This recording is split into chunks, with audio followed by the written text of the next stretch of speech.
Hello everyone, welcome to travel classes.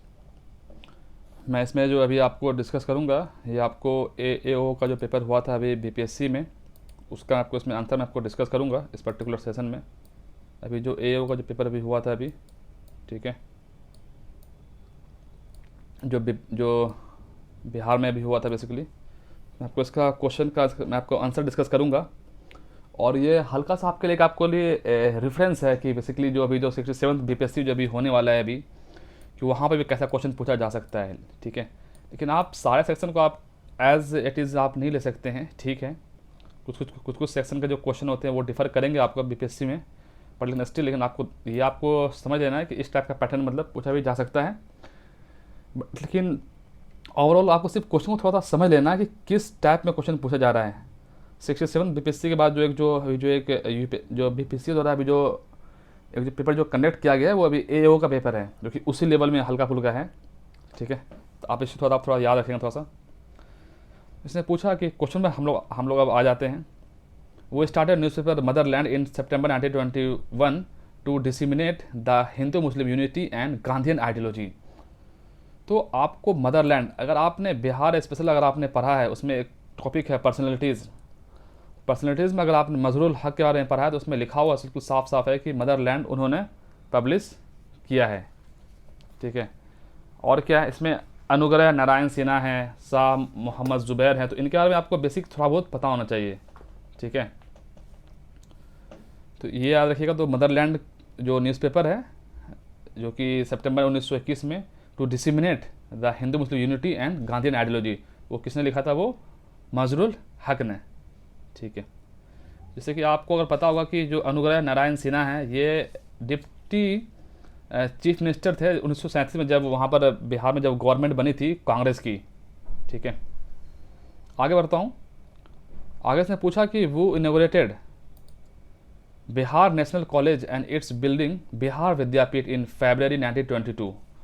तो जो Bihar national college और जो और बिल्डिंग है बिहार विद्यापीठ, उसको किसने इनोग्रेट किया? इस वर्ड को देखिए, इनोग्रेट, इनोग्रेशन किसने किया? इनोग्रेशन किया था महात्मा गांधी जी ने, ठीक है। आपको कुछ पता होना चाहिए डॉक्टर राजेंद्र प्रसाद जी के बारे में। जैसे कि अगर हम देखेंगे तो 1939 में जब सुभाष चंद्र बोस जब त्रिपुरी सेशन को जब रिज़ाइन करके जाते हैं तो उसके बाद कौन बनाए जाते हैं INC के प्रेसिडेंट? वो राजेंद्र प्रसाद होते हैं, ठीक है। हालांकि जो उनके साथ जो कंटेस्टेंट जो खड़े हुए थे वो कोई और पर्सन थे, क्या आप उनका नाम बता सकते हैं कमेंट सेक्शन में, ठीक है। तो आगे बढ़ता हूँ।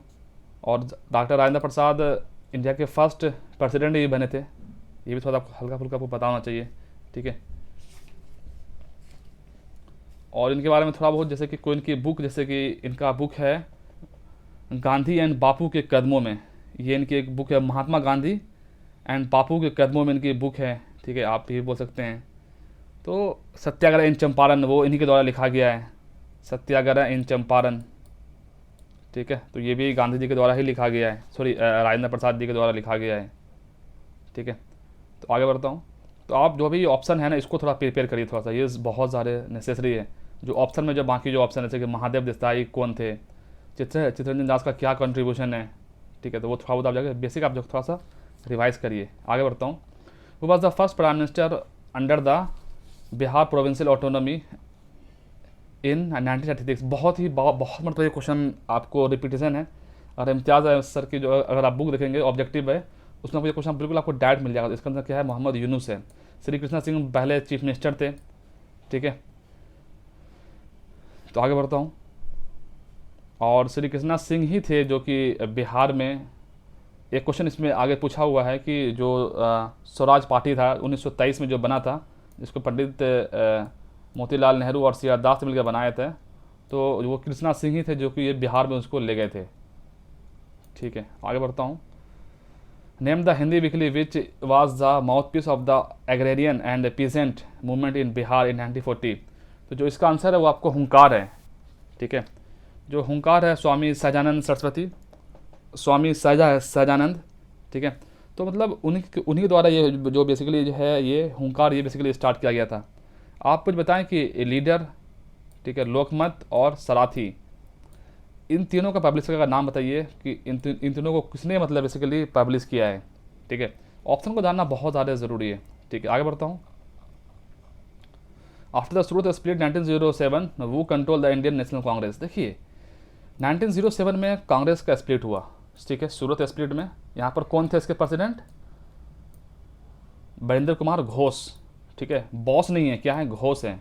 इस थोड़ा याद रखने वाली बात है, घोष है, ठीक है, बॉस नहीं है, क्या है, घोष है, ठीक है। उसके बाद क्या होता है, आप देखेंगे कि यहाँ पर तिलक जी जो हैं वो 6 साल के लिए जेल चले जाते हैं, और जो अरविंदो घोष हैं वो भी मतलब स्पिरिचुअलिज्म की ओर मतलब चले जाते हैं। बहुत सारे यहाँ पर अगर आपने स्पेक्ट्रम पढ़े होंगे तो वहाँ पर दिखा जाता है कि 1907 के बाद जब यहाँ पर जब ब्रिटिश जब थोड़ा सा मतलब एग्रेसिव हो जाती है अपनी पॉलिसी को लेकर के, तो ये लोग थोड़ा सा दूर निकल जाते हैं। तो एक्सट्रीमिस्ट तो रिवोल्यूशनरी उसमें वहाँ पर थे नहीं, ठीक है, और सोशलिस्ट तो मतलब थे ही नहीं, और एक्सट्रीमिस्ट का उस समय रूल था नहीं, क्योंकि इससे इन सबको जेल में बंद कर दिया गया था, तो मॉडरेट का उन पर उस समय हो गया था। तो सपोज़ कि आपको अगर आंसर नहीं पता है तो आप उस पर्टिकुलर क्वेश्चन का जो आंसर वो आप ऑप्शन से निकालें, ठीक है, तो वो टेक्निक आपको पता होना चाहिए, ठीक है भाई। चलिए आगे बढ़ता हूँ।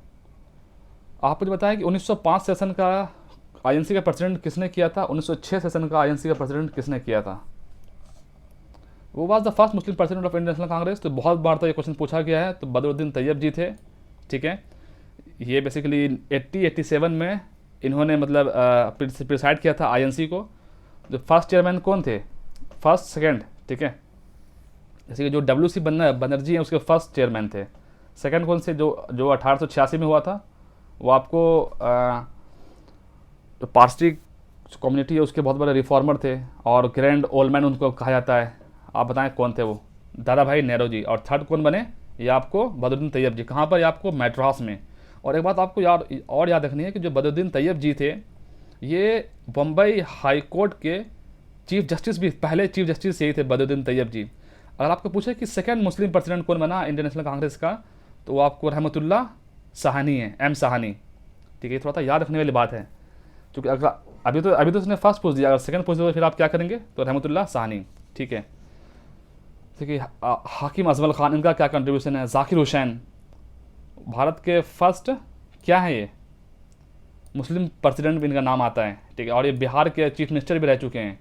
कब से कब तक थे? सॉरी, बिहार के गवर्नर रहे हैं ये। कब से कब तक थे आप थोड़ा बताएं कमेंट सेक्शन में। थोड़ा सा R.A. किदवई, इनके बारे में थोड़ा बहुत जाकर पढ़ लें, थोड़ा सा ऑप्शन थोड़ा प्रिपेयर करें। तो ये देखना, ये पर्सनैलिटीज़ का कोई चार्ट है बेसिकली ये। आगे बढ़ता हूँ। वो propounded the two nation theory prior to the Pakistan resolution of the Muslim League. देखिए किसने प्रोपाउंड किया था 2 नेशन थ्योरी को prior to the Pakistan resolution of the Muslim League? Muslim League ने जो पाकिस्तान रेजोल्यूशन जो मांगा था उससे पहले ये थ्योरी किसने प्रोपाउंड किया था? देखिए सर, सैयद अहमद खान में इसका नाम ऐसा नहीं है। लियाकत अली उस समय आपको लगेगा, चूँकि ये क्वेश्चन तो ये है कि पाकिस्तान रेजोल्यूशन के बाद मतलब पहले किसने किया था, लियाकत अली खान नहीं है, इसका जो मोहम्मद इकबाल है, ठीक है। आप मुझे एक चीज़ बताएं, मोहम्मद इकबाल और मिर्ज़ा गालिब में क्या अंतर है? वो कौन सा पोएट है जो कि 1857 की क्रांति को देखा है? ये क्वेश्चन पूछा जाता है, ठीक है। आगे बढ़ता हूँ। वो ऑर्गेनाइज चिटगांव आर्मनी रेड, इसके अंदर ये सूर्य सेन है। बहुत इजी क्वेश्चन है ये, ठीक है। देखिए यहाँ पे एक परफुल चक्की है, मैं आपको और भी दिखाऊंगा अभी, ठीक है। खुदीराम बोस, उससे भी क्वेश्चन है। आप मुझे बताएं कि राजगुरु कौन है, ठीक है। इनके बारे में आप क्या जानते हैं राजगुरु के बारे में? सपोज आपसे पूछ दिया कि राजगुरु कौन है, तो आप क्या बताएंगे आप उनको, ठीक है। अमीर चंद कौन है? इसके बारे में जाकर थोड़ा सा पढ़िए प्लीज़। कुछ बेसिक हल्का सा जो कोर है वो पता होना चाहिए, ठीक है। तो चिटगांव आर्मरी रेड 1930 के आसपास में, ये जो आज का डेट में जो प्रेजेंट जो बांग्लादेश है वहाँ पर चिटगांव है, ठीक है। तो इन्होंने अपनी आर्मी वगैरह मतलब एक तरह से बोल सकते हैं कि बनाया था, किसके खिलाफ? ब्रिटिश के खिलाफ, टू फाइट अगेंस्ट ब्रिटिशर, ठीक है। आगे बढ़ता हूँ, आप ये इसमें देख लेना आप। हाँ, विच of the following were the cardinal principle of Mahatma Gandhi doctrine of Satyagraha? Truthfulness और नॉन वायलेंस। ये आप तो आंख बंद करके आप इसको मार देंगे। देखिए अब आप ऑप्शन में जाएँ। ये ख़त्म हो गया है और ये ख़त्म हो गया है, क्योंकि 1 2 सही हो रहा है। अब ये थर्ड 1 2 और अब आपने तो यहाँ पर आप 40% आप इसमें से एलिमिनेट कर चुके हैं। अब आपको 60% आपको अब आना है। फेयरलेसनेस जो है गांधी के कार्डिनल प्रिंसिपल में से एक है। आप फेयरलेस होना चाहिए, अगर आप सही हैं तो आप फेयरलेसनेस होना चाहिए। लेकिन ये जो है एब्सटिनेंस, ये एब्सटिनेंस जो गांधी के कार्डिनल प्रिंसिपल में नहीं है, याद रखने वाली बात है। जैसे कि और भी अगर आप बोलेंगे तो गांधी के जो भी प्रिंसिपल हैं कि मतलब आप चोरी मत करो, ठीक है, पुअर्टी को एलिमिनेट करो, ठीक है, और टॉलरेंस रहो, ठीक है, स्वदेशी अपनाओ, अनटचेबिलिटी को ख़त्म करो, ये सब इनका एक तरह से बोल सकते हैं कि प्रिंसिपल है इनका। लेकिन जो एब्सटिनेंस ये इनके प्रिंसिपल में नहीं आता है, गांधी के प्रिंसिपल में, ठीक है। इसके अंदर क्या होगा, C4 कैट और C4 कोलकाता। आगे बढ़ जाता हूँ मैं। Which of the following act enable the British government to suspend the right of habeas corpus. देखिए कितना, अगर जो इस क्वेश्चन जो थोड़ा सा समझ पाएगा ना इंटेलेक्चुअली, मतलब इन द सेंस कि कौन सी ऐसी ब्रिटिश गवर्नमेंट की पॉलिसी थी या फिर कौन सा ऐसा एक्ट था जो कि राइट ऑफ हैबस कॉर्पस, आज के डेट में क्या है, और आपका राइट अगर वायलेशन होता है तो आप कहाँ जाते हैं, जैसे कि 5 है ना, 5 आर्टिकल 32 में 5 है, रेट्स होता है बेसिकली ना, आर्टिकल 32 में जैसे कि हैबस कॉर्पस है, सेटेरियो है, प्रोहिबिशन है, और भी 2 और है, ठीक है। तो आप आप जाते हैं सुप्रीम कोर्ट में, सॉरी हाँ सुप्रीम कोर्ट में, और हाई कोर्ट में कितने हैं, 226 है। तो एक आपको पता होगा कि 1919 में क्या हुआ था कि रॉलेट एक्ट आया था, ठीक है, इसके तहत कि नो दलील, नो वकील, नो अपील, कुछ ऐसा एक कंसेप्ट था। तो उस समय क्या हुआ, ये वाली चीज़ों को उसने रॉलेट एक्ट के तहत ये हैबस कॉर्पस को ख़त्म कर दिया गया। अब आपको एक चीज़ समझना है, हमने इंडियन काउंसिल एक्ट के बारे में हमने क्या पढ़ा है और इंडियन काउंसिल एक्ट 1991 में क्या पढ़ा है। अगर ऐसा कुछ होता खतरनाक चीज़ तो हमने कुछ उसके बारे में हमें पक्का पता होता। कभी कभी क्या होता है कि आपने जो चीज़ पढ़ा है और वो चीज़ वहाँ पर नहीं आ रहा है, तो इसका मतलब है कि वो चीज़ आपने नहीं पढ़ा है, ठीक है ना। इंडियन काउंसिल एक्ट 1909 के बारे में जैसे कि क्या है बेसिकली, अगर आप देखेंगे तो यहाँ पर मुस्लिम को पहली मरतबा सेपरेट इलेक्टोरेट की बात की जा रही है, ठीक है, और भी जो भी कुछ मेजर प्रोविज़न वगैरह होता है, हम लोग ये सब पढ़ते हैं। अगर इतना बड़ा कुछ हुआ होता तो हमने ज़रूर पढ़ा होता है, ठीक है। तो इस चीज़ को थोड़ा समझना है और थोड़ा सा आइडिया इस चीज़ को लगाना है कि यार हैबस कॉर्पस आखिर राइट्स कब सस्पेंड हुआ है। तो आपको लगाना है कि रॉलेट एक्ट इसी से रिलेटेड था कि जो भी इंडियन के जो राइट्स हैं हम उसे कर्टल कर दें। समझना बहुत ज़्यादा ज़रूरी है चीज़ों को। आगे बढ़ता हूँ।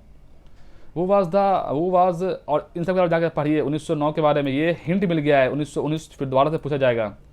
और गवर्नमेंट ऑफ इंडिया 1935 इन सबको आप जाकर फ्यूचर पढ़ें लक्ष्मीकांत से। वो was not among the founder of the all India Muslim league. आपको पता है कि जो मोहम्मद अली जिन्ना थे, ये 1930 या 25 से पहले आप बोल सकते हैं कि बहुत ही मतलब एक तरह बोल सकते हैं कि सेकुलर लीडर था ये बंदा, ठीक है। तो इन्होंने गांधी जी से मतलब 1920 में खिलाफत मूवमेंट में जो रिलीजियस इशू है उसको इन्होंने लेने से मना किया था, ठीक है। और जो सरोजनी नायडू हैं उन्होंने इन्हें काफ़ी बड़ा मतलब एक तरह से बोल सकते हैं कि नेशनलिस्ट वगैरह की जो वो होती है कि एक तरह से बोलना, वो उस टाइप में इनको कहा था मोहम्मद अली जिन्ना को, ठीक है। तो जो मुस्लिम लीग के जो फाउंडर थे जो 1906 में हुआ था वो आगा खान थे, नवाब सलीमुल्लाह था और नवाब मोहसिन उल मुल्क था। तो ये आपको 1906 में जब मुस्लिम लीग फाउंड हुआ था उस समय मोहम्मद अली जिन्ना नहीं थे यहाँ पर बोल सकते हैं। तो इसका आंसर क्या है, ए फॉर एप्पल और ए फॉर एप्पल। आगे बढ़ता हूँ, आगे क्या है, क्वेश्चन नंबर 12 क्या है, Moplah rebellion in the Malabar was offshoot of. देखिए मोपला रिबिलियन कब हुआ है, ये आपको 1921 में आसपास में है ये, ठीक है। तो ये खिलाफत मूवमेंट, ठीक है, बाद में ये खिलाफत मूवमेंट में ये मर्ज कर दिया गया था इसको, खिलाफत मूवमेंट में, किसको, मोपला को, ठीक है। तो ये थोड़ा आपको याद रखने वाली बात है, ठीक है।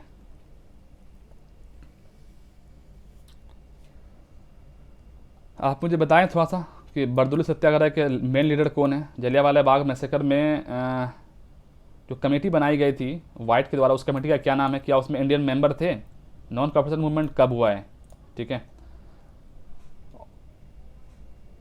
ठीक है, आगे बढ़ता हूँ। और आपके हिसाब से जब नॉन कॉर्पोरेशन मूवमेंट में जब गांधी ने इस मूवमेंट को वापस लिया, क्या उनका डिसीजन सही था। वो attended the imperial Durbar of 1877 dress in hand spun khadi. किसने अटेंड किया था इंपीरियल दरबार जो 1877 में हुआ था। देखिए सबसे पहली बात है कि आप इसमें दिमाग लगाने वाली बात, सबसे पहली बात कि मदन मोहन बाल गंगाधर तिलक बिल्कुल इसमें एलिमिनेट हो जाएंगे। क्यों, क्योंकि भाई वो ऐसे चीज़ों में वो अटेंड नहीं कर रहे हैं, क्योंकि ये एक एक्सट्रीमिस्ट हैं और वो क्यों पसंद करेंगे इन सब चीज़ों को जो इंपीरियल दरबार वगैरह हैं। आप दूसरी बात NC केलकर, यह NC केलकर का नाम आप जाकर सुनेंगे जाकर के स्वराज पार्टी में 1923 के आसपास में। मदन मोहन मालवीय हमने ऐसा कभी कुछ पढ़ा ही नहीं है। अब एक ऑप्शन लग गया गणेश वसुदेव जोशी, इन्होंने ही पार्टिसिपेट अटेंड किया था इंपीरियल दरबार जो कि 1877 में हुआ था। और ये जो हुआ था ये आपको लिटन के समय में हुआ है ये, ठीक है। कौन सा, 1877 का जो ये आपको दिल्ली दरबार है, ठीक है। आप पता है कि कितनी मतलब बेसिकली कितनी मरतबा जो कितना दरबार हुआ है बेसिकली, एक 1877 में हुआ है, 2 और हुआ है या 3 और हुआ है, बताइए टोटल नंबर ऑफ दरबार कितनी बार हुआ है भारत में, ठीक है। आगे बढ़ता हूँ। वो was the founder of the स्वदेश बंधन समिति, बहुत ईजी, अश्वनी कुमार दत्ता। ठीक है, वीर सावरकर के बारे में जाकर आप बताएं। ठीक है, जैसे कि 1857 के जो एक बुक है ना independence, first war of independence, वो वीर सावरकर ने लिखा है। ठीक है, और क्या प्रफुल्ल चक्की के बारे में क्या आप क्या जानते हैं, ये मुजफ्फरपुर कॉन्स्पिरेसी केस से रिलेटेड है। आगे मैं आगे बढ़ता हूँ, तो इन सब के बारे में आपको हल्का हल्का 4-5 लाइन कोड पता होना चाहिए। Who was the convenience of the branch of Swaraj दल फॉर्म्ड इन बिहार, कौन थे भाई, देख रहे हैं स्वराज दल, मैं आपको बताया ना अभी ना, राजकुमार शुक्ला भाई, ये तो गांधी जी को बुलाया था चंपारण में। शंभू सारण, ये हमने कभी पढ़ा नहीं, और ये इसका आंसर वो श्रीकृष्ण सिंह है, जो कि बिहार के पहले चीफ मिनिस्टर भी रह चुके हैं। ठीक है, आगे बढ़ता हूँ।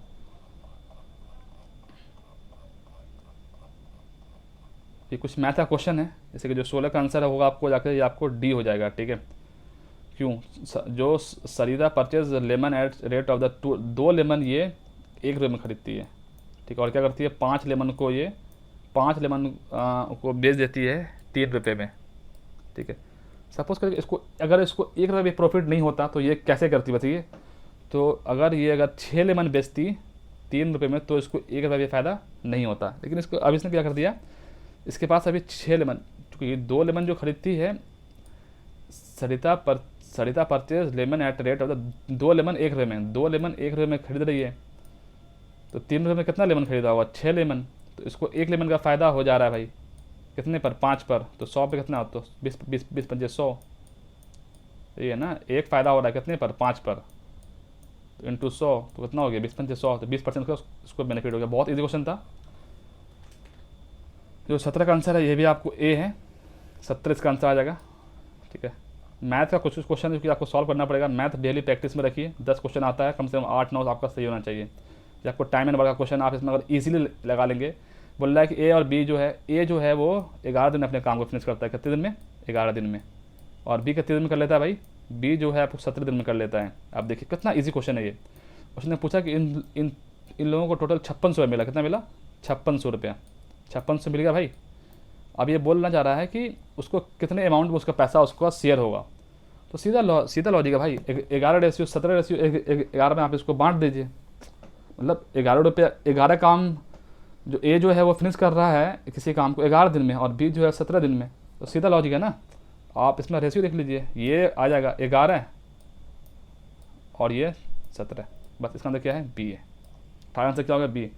तो ये जो मैथ का क्वेश्चन जनरली ये मैथ नहीं होता है, ये आपको एप्टीट्यूड आपका टेस्ट करता है, उस समय ऑप्शन से आप इसको निकाल लेंगे आंसर। ठीक है, बहुत ईजी क्वेश्चन था ये। अब देखिए अभी एवरेज है 60 स्टूडेंट का of 50 kg bye including the class teacher, the average weight of include 500 ग्राम। तो भाई ये कि आप इसको इंटू भी कर सकते हैं, मतलब भाई 60 स्टूडेंट का वेट 50 kg है और एक टीचर का इंक्लूड होने से 500 ग्राम वेट एवरेज वेट बढ़ जा रहा है, और आप इसको निकालेंगे तो जो इसका आंसर आपको सी आ जाएगा 80.5।